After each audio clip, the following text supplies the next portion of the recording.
Welcome back to our summer Bible study on Philippians.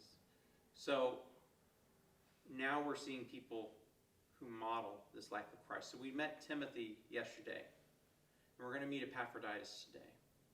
Epaphroditus is a person from the community in Philippi who has come to Paul and has modeled that life that we talk about. So here is Paul talking about Epaphroditus. Paul writes, "Still I think it is necessary to send to you Epaphroditus, my brother and co-worker and fellow soldier, your messenger and minister to my need.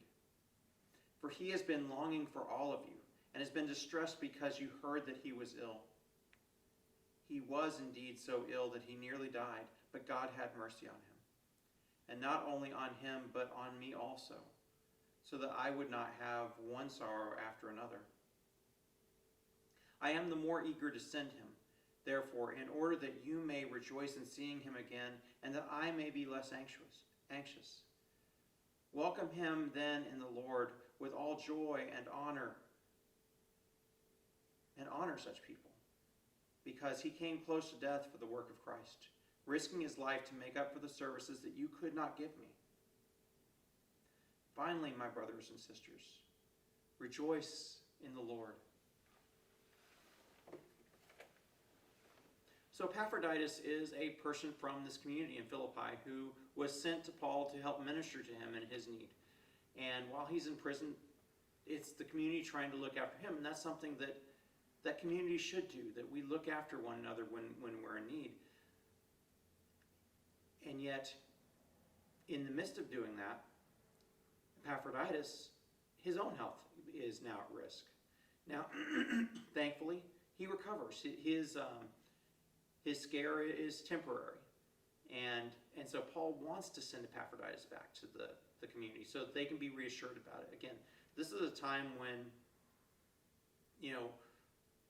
there is no mail service. There is no cell phones. There is no, email or anything like that. There's no rapid way to get a message. And so it's probably Epaphroditus who's going to carry this letter back to the community in Philippi. And he is lifted up as one to celebrate. One to celebrate because he was willing to do the ministry that needed to be done to Paul at the risk of his own health, at the risk of his own, safety and wants and needs at the time. It's a person who puts others first. That's what Epaphroditus models. That's what Timothy models. Ultimately, that's what Paul models too. And they're all trying to model themselves on Christ. And again, this is kind of that radiating outward. So at the center is Christ, and then you see Paul and Timothy and Epaphroditus and people like that who show what that life is like. They become those mirrors reflecting the light of Christ. They become those who hold their own candles and say, "Let my light shine before others, that they may see my good works and give glory to my Father who is in heaven."